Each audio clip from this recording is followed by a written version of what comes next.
kisah seorang pemimpin ahli hadis. Nama lengkap beliau adalah Abu Abdillah Muhammad bin Ismail bin Ibrahim bin Al-Mughirah bin Bardizbah Al-Bukhari Al-Ju'fi. Beliau dilahirkan di Bukhara selepas salat Jumat, tepatnya pada tanggal 13 Syawal tahun 194 Hijriah. Ayah beliau, Ismail, dikenal sebagai orang yang wara' lagi bertakwa. Ia sempat menuntut ilmu kepada Imam Malik bin Anas, serta berjumpa dengan Hamad bin Zaid dan Ibnul Mubarak. Namun sayangnya, Allah tidak menghendaki ia menyaksikan tumbuh kembang putranya hingga menjadi seorang pakar hadis terkemuka. Allah mewafatkannya ketika Al-Bukhari masih kecil.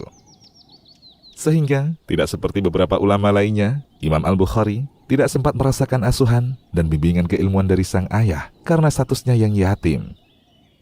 Namun, kondisi tersebut tidak menyurutkan tekadnya untuk menuntut ilmu. Beliau tumbuh dalam asuhan dan pengawasan ibundanya. Di sebuah sekolah di tanah kelahirannya, Al-Bukhari kecil pertama kali mempelajari Al-Quran di samping belajar baca tulis. Menoleh sejenak kepada awal perjalanan ilmiahnya yang begitu mengesankan. Beliau berkata, "Aku diberi ilham untuk menghafal hadis sejak aku masih di sekolah. Saat itu, usiaku sekitar 10 tahun.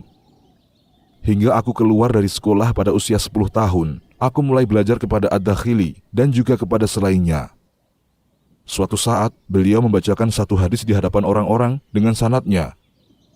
Dari Sufyan, dari Abu Zubair, dari Ibrahim. Aku bertanya kepadanya, sesungguhnya Abu Az-Zubair tidak meriwayatkan hadis dari Ibrahim, namun ia menghardikku. Lantas aku katakan kepadanya, telitilah kembali kepada asalnya. Ia masuk rumah dan menelitinya kembali, kemudian keluar dan bertanya kepadaku, bagaimanakah penjelasan hal itu, wahai anak muda? Aku menjawab, yang dimaksud adalah Az-Zubair bin Adi dari Ibrahim. Beliau lantas mengambil penaku dan mengoreksi kitabnya seraya berkata, engkau benar, kejadian itu terjadi saat aku berusia 11 tahun. Al-Bukhari mengisahkan pula, aku pernah belajar kepada para fuqaha di Marwa. Saat itu aku masih kanak-kanak. Jika aku datang menghadiri majelis mereka, aku malu mengucapkan salam kepada mereka. Salah seorang di antara mereka bertanya kepadaku, berapa banyak hadis yang telah kau tulis hari ini? Aku menjawab, 2 hadis, dan aku ingin menulis 2 hadis lagi. Orang-orang yang hadir di majelis itu menertawakanku. Lalu berkatalah salah seorang syekh di antara mereka, janganlah kalian menertawakannya. Bisa jadi suatu saat justru dia yang menertawakan kalian. Hashid bin Ismail dan seorang temannya mengisahkan pula, pernah Abu Abdillah Al-Bukhari pergi belajar bersama kami kepada ulama-ulama Basrah.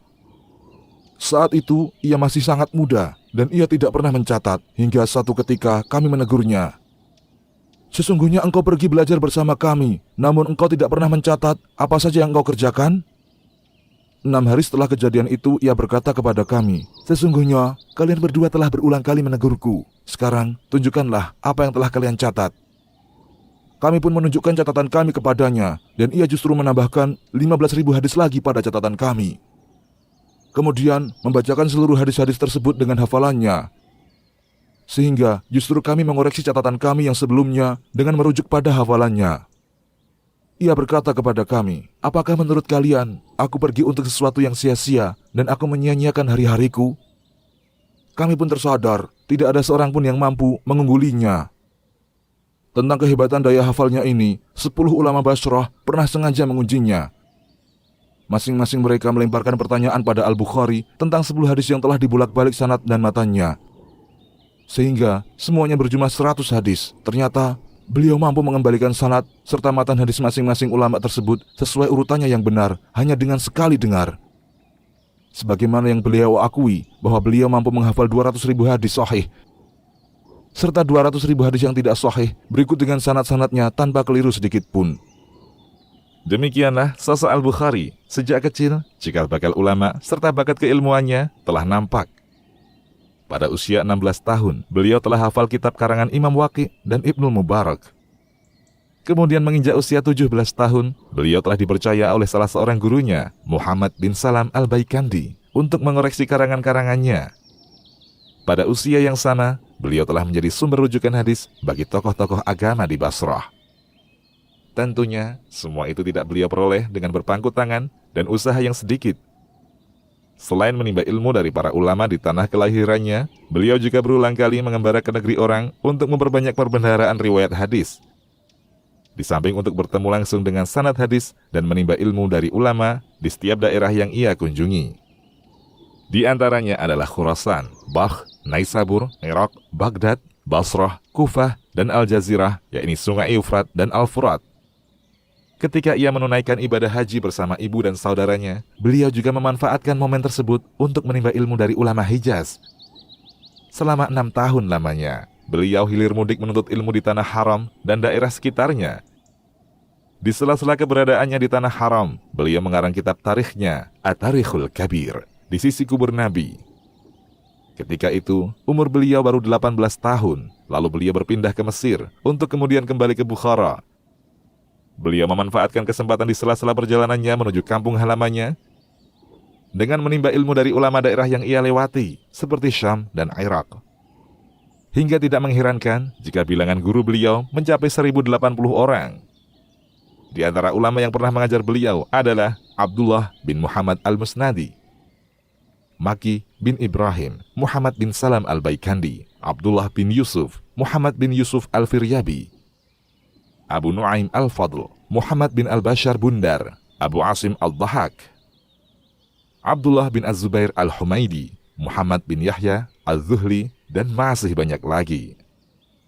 Perhatiannya yang sangat besar terhadap hadis Nabi ditunjang dengan intelijensi dan daya ingat yang luar biasa, serta pemahaman beliau yang begitu mendalam tentang makna serta kandungan hadis-hadis berikut ilat-ilatnya, menjadikan beliau seorang pakar hadis terkemuka sepanjang sejarah.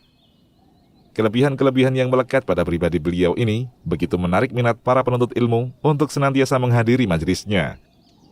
Di antara murid-murid beliau yang kemudian juga lahir sebagai ulama hadis terkemuka adalah Muslim bin Al-Hajjaj, pengarang Sahih Muslim. Juga Abu Isa At-Tirmidzi, Muhammad bin Yusuf Al-Firabri, Ibrahim ibnu Ma'aqal, Hamad bin Syakir, Ibnu Huzaimah, Yahya bin Muhammad Samid, dan Ibnu Abi Dunya. Kedalaman dan keluasan ilmu beliau juga terefleksi dalam perilakunya sehari-hari. Beliau adalah teladan dalam ibadah, selalu larut dalam kegiatan keilmuan.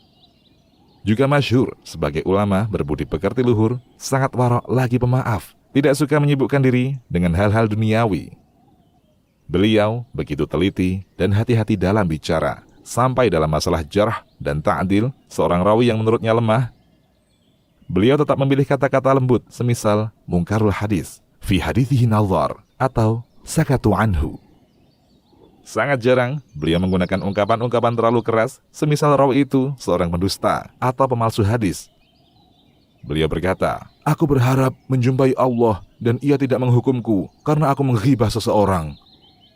Inilah puncak kehati-hatian beliau dalam bersikap. Demikian juga yang beliau lakukan ketika mengarang karya emasnya yang berjudul Al-Jami' Al-Musnad As-Sahih bin Hadithi Rasulillah wa Sunanihi wa Ayyamihi, yang lebih dikenal dengan nama Sahih Bukhari. Tidaklah beliau memasukkan satu hadis dalam karyanya tersebut kecuali beliau telah teliti sanadnya. Kemudian beliau salat 2 rakaat setiap kali hendak mencantumkan hadis yang telah lulus seleksinya. Di samping itu, masih banyak karya beliau yang menjadi saksi keluasan ilmu dan keikhlasan beliau. Di antaranya At-Tarikh Al-Awsat, Al-Adabul Mufrad, Ad-Du'afa Al-Kabir, Ad-Du'afa As-Saghir, At-Tafsirul Kabir, Aqawilus Sahabah. Patutlah beliau mendapat banyak pujian dari banyak ulama. Imam Ahmad bin Hambal berkomentar tentangnya, "Tidak ada seorang pun yang mengunjungi kami dari Khurasan yang semisal dengan Muhammad bin Ismail." Imam At-Tirmidzi berkata, "Aku belum pernah melihat di Irak, tidak juga di Khurasan, seseorang yang lebih paham tentang makna ilal, juga tarikh, serta pengetahuan tentang sanad hadis dibandingkan dengan Muhammad bin Ismail." Ibnu Huzaimah berkata, "Aku belum pernah menjumpai di bawah langit ini seorang yang lebih paham dan lebih hafal terhadap hadis Nabi daripada Muhammad bin Ismail."